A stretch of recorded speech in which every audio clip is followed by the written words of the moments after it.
c'était des tables avec des machines, des tableaux, comme dans un laboratoire. C'était comme la NASA, hein. C'était vraiment c'était très en pointe. Hein. C'est vrai qu'il y a cette fameuse phrase qu'on aime bien sortir à l'Ouvral, Paris a sa tour Eiffel, mais l'Ouvral a son dispatching. Reconnaissez-vous ce bâtiment? Oui, je le connais. Il est sur l'Ouvral. Ça s'appelait le dispatching. Oui, c'est le dispatching, me semble-t-il, ouais, sur ce que je sais. Oui, ça faisait partie d'Usine Nord. C'est un bâtiment qui était là derrière, près du centre commercial. C'est la tour qui est là derrière le centre commercial. Oui, je le connais très bien. Ça fait des années que je passe devant. Depuis que je suis tout petit, il est là. Qu'est-ce que vous en savez? Que c'était une ancienne discothèque. Alors je sais qu'à une époque, il y a eu une discothèque. À un moment, ça a été une boîte de nuit. C'était une boîte de nuit, ils ont fait dancing. Oui, c'était une discothèque. Je pense que c'était une ancienne discothèque, non? C'était une ancienne boîte de nuit, c'est vrai. C'était pas un château d'eau quand même au départ. Je crois, ouais. Je sais plus. Oui, c'est le château d'eau, non? C'est ça? Un truc d'eau, non? C'était pas un château d'eau, quelque chose comme ça, je pense. Il y a eu plusieurs projets dessus d'ailleurs. Ah, à quoi servait-il? Alors là, tu sais, tu me poses une colle. Je sais pas l'origine, justement. J'aimerais bien le savoir.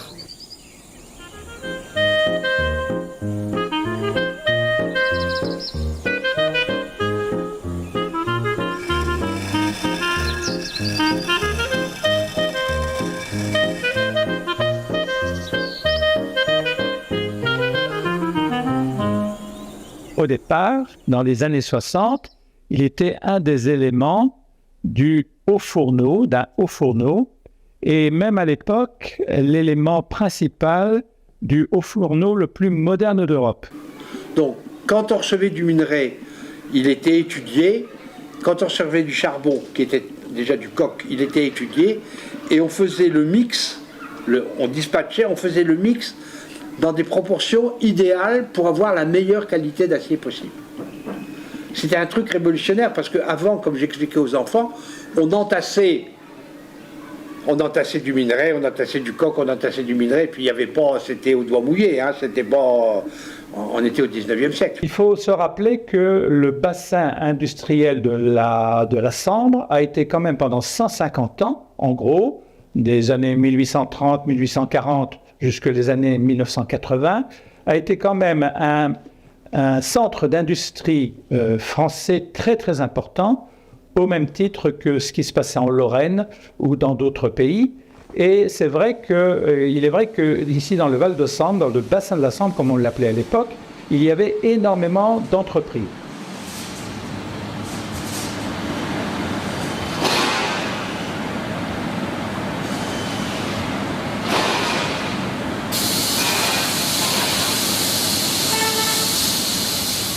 Alors, parmi les entreprises, une des entreprises fondamentales qui crée le matériau principal d'utilisation au niveau de ce qu'on va dire vulgairement la ferraille, le fer, eh bien, c'était donc les hauts fourneaux. Il faut savoir qu'Usinor, qui existait depuis l'après-guerre par le fusionnement d'un certain nombre d'entreprises nordistes, c'est pour ça qu'on dit usine en or, usine nord, eh bien, principalement à Louvois, Usinor a possédé déjà 3 vieux hauts fourneaux et donc a tenté de créer un nouveau haut fourneau très innovant donc pour l'époque, comme je l'ai dit précédemment.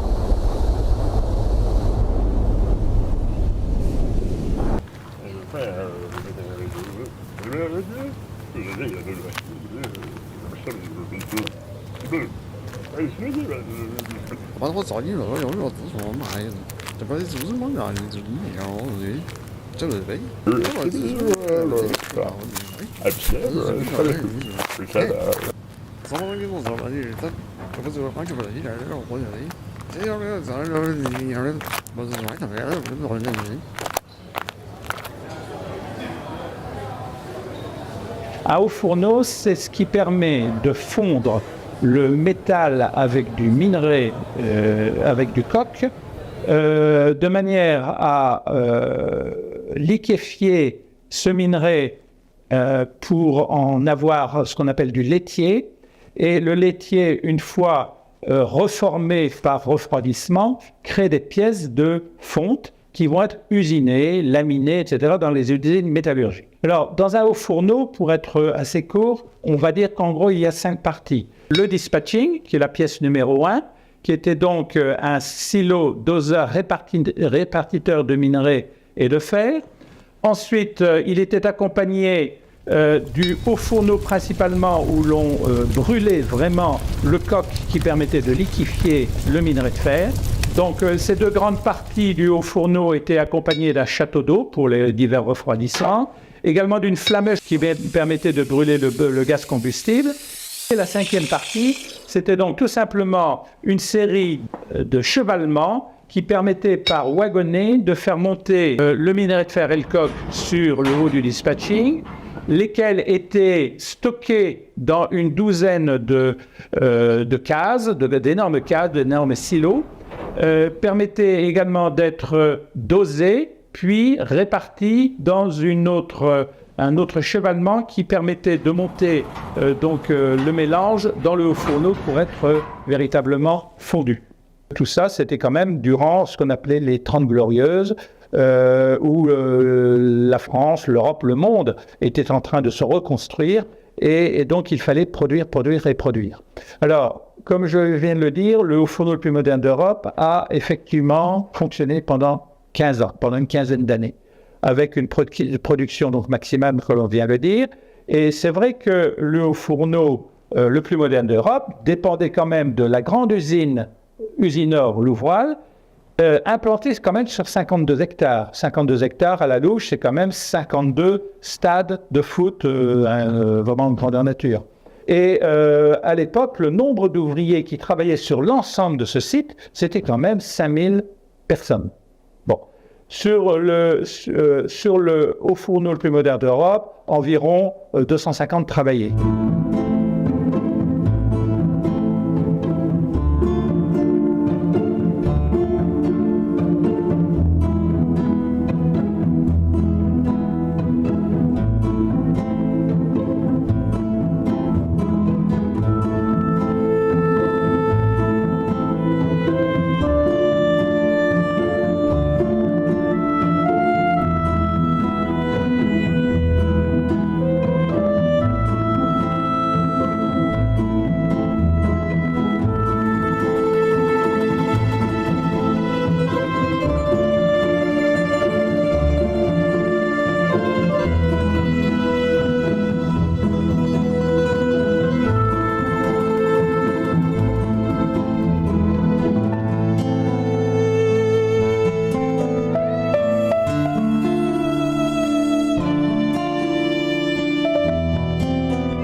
Les silos doseurs répartiteurs qui accompagnent donc forcément et obligatoirement les hauts fourneaux sont en général des blocs de béton, on va dire pour simplifier, d'énormes bunkers en béton. Et cette particularité de Louvroil, c'est qu'on ne trouve pas un bunker en béton, on trouve plutôt un édifice assez vertigineux lorsqu'on le voit, qui a un look très particulier. Alors effectivement, 2 cabinets ont travaillé. Un premier cabinet parisien a travaillé sur le look de base, qui quelques mois après a été repris par un cabinet lillois qui l'a affiné. On trouve là une sorte de totem, et soit dit entre parenthèses, un totem qui est devenu symbolique du Val de Sambre actuel. Mais le design particulier, il faut noter que, à force de recherche, on a été aiguillé par diverses personnes qui s'y connaissent en architecture des bâtiments, vers un courant d'architecture qui s'appelle le brutalisme. C'est en fait une mouvance de Le Corbusier. une ornementation quasi inexistante. Un lissage des parois vraiment brut de décoffrage. Des ouvertures parfois minimalistes, mais également parfois des structures maximalistes, mais avec une redondance énorme de ces divers paramètres. On voit notamment autour du dispatching, la répétitivité de ces fenêtres, de ces ouvertures, la répétitivité des structures béton qui cadraient chaque silo sont des paramètres du brutalisme.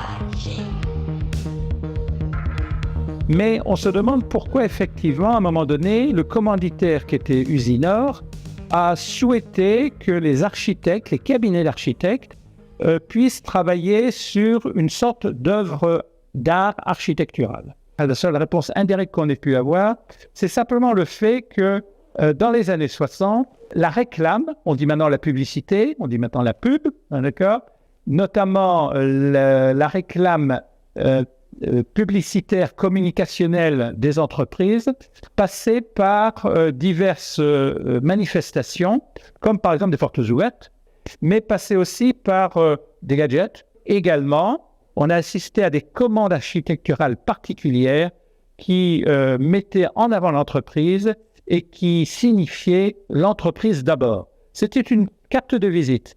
C'est qu'effectivement, Usinor a voulu marquer de son empreinte, ici le territoire sambrien. Malheureusement, la première crise mondiale, on va dire pour faire un peu court, a rendu la production difficile à la vente et la régression s'est instaurée à partir des années 70. Bon. Et de ce fait, à partir de 1976, le Haut Fourneau le plus moderne d'Europe a dû arrêter sa fonction. Les deux bâtiments qui sont restés, donc le château d'eau La Baule et puis le dispatching, ont été laissés à la fois pour marquer le symbole, d'une part, de l'industrie disparue, mais également parce que ce sont d'énormes bâtiments. Faut quand même dire aussi que la moindre épaisseur de mur béton sur le dispatching, c'est quand même au minimum 80 cm de béton. Donc c'est énorme. Il y a eu un certain nombre de projets. Alors, depuis 1985, j'ai recensé 11 projets par rapport à l'éventuelle réutilisation du bâtiment. Alors, je ne vais pas tous les citer, quelques-uns simplement. Le premier projet, c'est l'agence d'urbanisme du bassin de la Sambre, elle s'appelait comme ça à l'époque, qui a tenté d'en faire un marché couvert. Malheureusement, pour diverses raisons, ça n'a pas eu de suite. Un deuxième ou troisième projet qui a eu lieu, mais qui a existé là, c'est un privé qui a eu l'autorisation d'en réaliser un dancing. Voilà, ça s'appelait, c'était une discothèque et ça s'appelait la discothèque Le Cercle, le dispatching Le Cercle. Et donc tout ça, ça a été déblayé, puis on a installé des haut-parleurs, j'imagine, et puis ça ne devait pas être rentable, les gens ne devaient pas y aller. Au dire de pas mal de gens qui viennent nous voir au musée et qui ont fréquenté le dispatching, donc le dancing à l'époque, il est vrai que c'était un endroit qui avait été très très très confortablement restauré.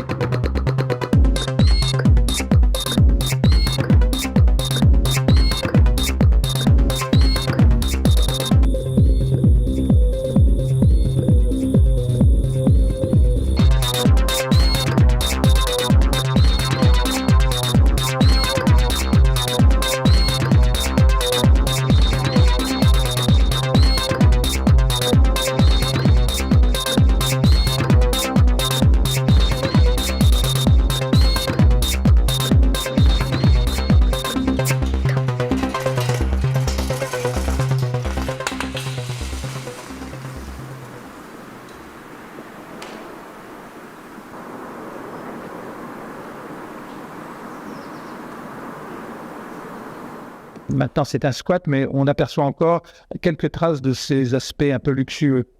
Donc, il est dommage qu'ensuite, la municipalité de Louvrade n'ait pas eu le réflexe, n'ait pas eu la possibilité, surtout le réflexe, je dirais, de l'entretenir et de lui redonner une autre vocation, parce que là, il était redevenu à l'intérieur vraiment à l'état neuf.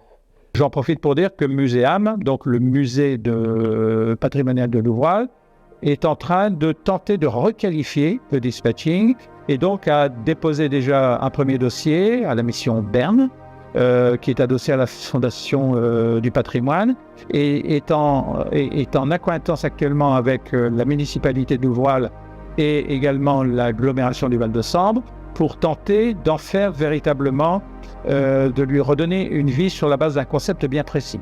Voilà pour le retraçage de cette historicité du dispatching sur une cinquantaine d'années. Qu'aimeriez-vous que ça devienne? Un centre pour les enfants. En tout cas, il y a une chose dont je suis sûre, c'est que je n'aimerais pas que ça disparaisse. Un bon complexe sportif, ça serait bien. Un endroit culturel, genre bibliothèque, ou faire un truc de scène, du théâtre, jeunes. Ça pourrait être un lieu insolite pour un hôtel ou quelque chose comme ça, ce serait chouette. Pourquoi pas le réhabiliter en centre social, le faire vivre. Moi, un petit musée ou un petit centre pour les jeunes, moi, ça serait pas mal. Des salles de conférence, peut-être une salle de sport aussi, un endroit de rassemblement pour les jeunes. J'aimerais que ce soit un endroit qui vit, mais quelque chose qui a une ouverture vers tout le monde. Que tout le monde puisse entrer dans ce bâtiment puis voir quelque chose que vous, la génération d'aujourd'hui, elle a créé. Donc voilà ce que j'aimerais que ça soit, ce bâtiment.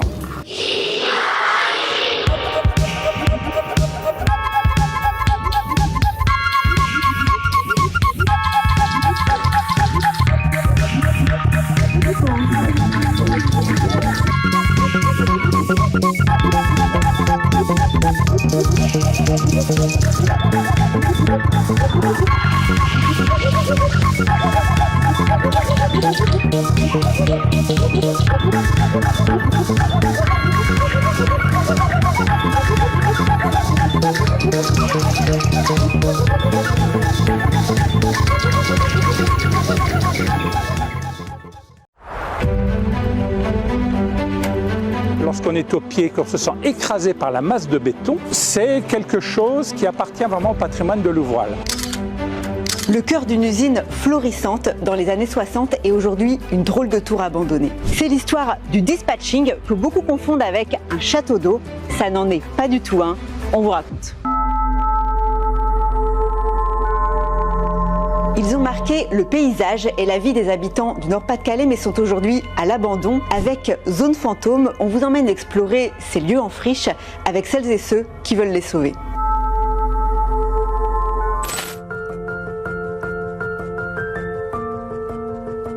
Aujourd'hui, on est à Louvroil, près de Maubeuge. On a rendez-vous avec la Dispatch Team, un groupe de passionnés. Les premiers souvenirs du dispatching, ce sont des souvenirs d'adolescence. Au loin, on apercevait le ciel orangé, rouge, lorsque les hauts fourneaux étaient en cours d'éjection des matériaux. Toute une époque, parce que Usinor, c'était le mastodonte du secteur, une usine de sidérurgie où travaillaient 2500 personnes en 1961. Et ça reste un souvenir extraordinaire parce que c'était absolument inédit dans un paysage qui était quand même une zone rurale. Alors on passait par là dans le temps.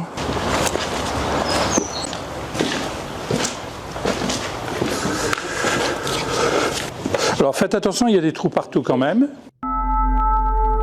Devant nous, donc, on a la fosse, ancienne fosse technique, et surtout, c'était le départ du convoyeur qui permettait de charger le haut fourneau. Le dispatching, construit en 1960, c'était un silo qui permettait de trier et de répartir les minerais pour créer le meilleur acier possible. Les minerais arrivaient principalement par la Sambre, par péniche, étaient donc stockés, dosés, répartis et ressortaient par le bas pour remonter dans le gueuloir du haut fourneau.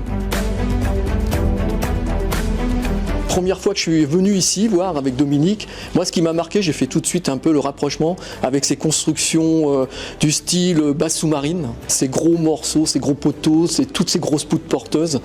Et l'état de conservation, parce que c'est vrai que de l'extérieur, mais intérieurement, tout ce qui est structure en fait est en parfait état.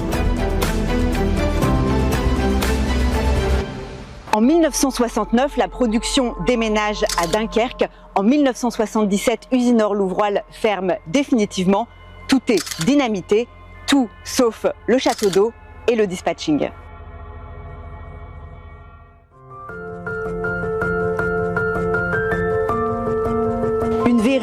urbaine à détruire, clame la maire de Louvroil dans les années 2000, provoquant une levée de boucliers pour sauver ce vestige. Qui n'a pas l'oncle, le papa, le grand frère, etc., qui a travaillé dans l'industrie?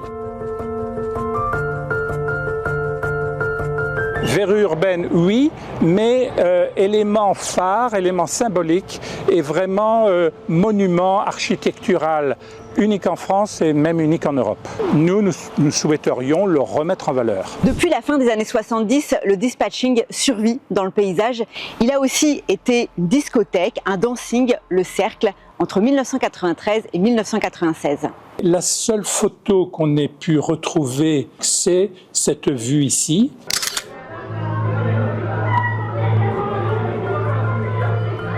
Voilà Trémy, les danseurs et l'escalier. Donc c'est une photo des années 90.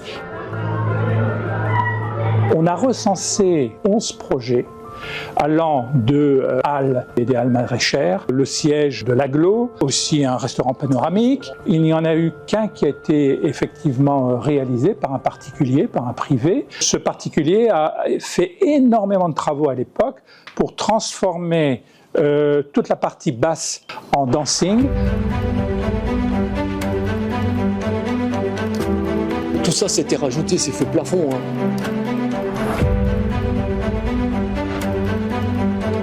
On trouve des éléments de moquette. Si vous avez besoin de moquette pour chez vous, il n'y a pas de souci, vous vous servez.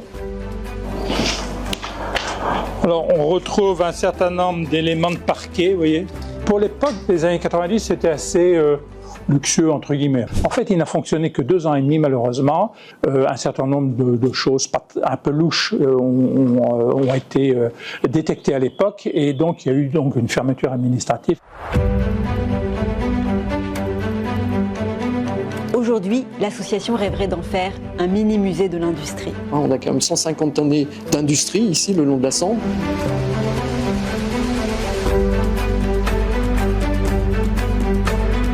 Notre territoire sambrien n'a pas été capable de garder un seul élément industriel.